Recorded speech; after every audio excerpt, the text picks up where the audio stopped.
sait désormais plus sur l'évolution du marché des télécommunications au Maroc. L'Agence nationale de réglementation de ce secteur, l'ANRT, a révélé les résultats du deuxième trimestre 2015.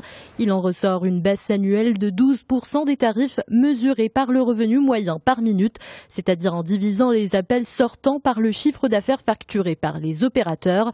Fin juin, ce revenu moyen a atteint 0,3 dirhams hors taxe par minute contre 0,34 dirhams hors taxe par minute durant la même période de l'année dernière. Les Marocains passent un temps fou devant leur mobile. Fin juin 2015, ils ont consommé 94 minutes en moyenne par client et par mois. C'est une augmentation annuelle de 6%.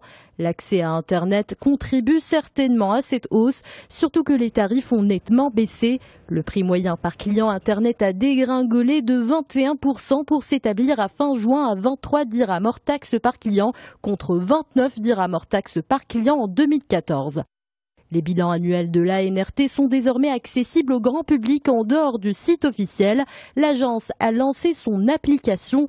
Il suffit de télécharger Morocco ICT Data pour avoir l'historique des données des indicateurs sur les télécommunications et les technologies de l'information au Maroc. Cette application est opérationnelle en arabe, en français et en anglais. Elle facilitera l'accès aux statistiques du secteur via smartphone.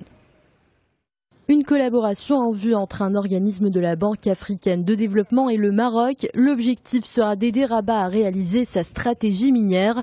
C'était en tout cas le sujet des derniers entretiens entre le ministre de tutelle Abdelkader Amara et la directrice du Centre africain des ressources naturelles, Sheila Kama. La nouvelle stratégie minière au Maroc a été présentée en 2013. Elle rénove plusieurs piliers structurants du secteur comme l'exploration, l'exploitation et la transformation des minerais. Une feuille de route complète qui a reçu donc les encouragements de la Banque africaine de développement. Sa filière au Maroc consacre 31,5% de son portefeuille au secteur de l'énergie. Le Centre africain des ressources naturelles qui tend aujourd'hui la main au secteur minier n'est pas habilité à donner des prêts. Son rôle est d'apporter une expertise à la banque et ses pays membres. Des éleveurs français en crise, le ministre de l'Agriculture Stéphane Le Foll est allé à leur rencontre à Caen dans le Calvados, même si la grogne s'est étendue à tout le pays. Les éleveurs dénoncent la faiblesse des tarifs d'achat de leur production. Ils se disent affaiblis par la guerre des prix des produits agroalimentaires pratiqués par la grande distribution. Ils dénoncent aussi le manque de stratégie des pouvoirs publics pour la promotion des produits français. Interpellé par ce malaise qui dure depuis des mois, François Hollande a promis l'adoption d'un plan d'urgence dans les plus brefs délais. L'élevage représente près de 900 000 emplois directs et indirects en France.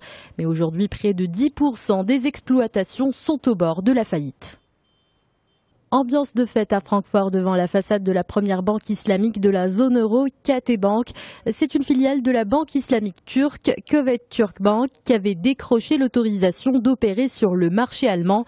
Après Francfort, elle devrait ouvrir 2 autres succursales à Berlin et Cologne, les villes qui comptent les plus fortes minorités turques. Selon les gérants de la société, le potentiel du marché serait de 1,6 milliard d'euros. La direction de la KT Bank mise sur une activité de quelques 500 millions d'euros d'ici 3 à 4 ans.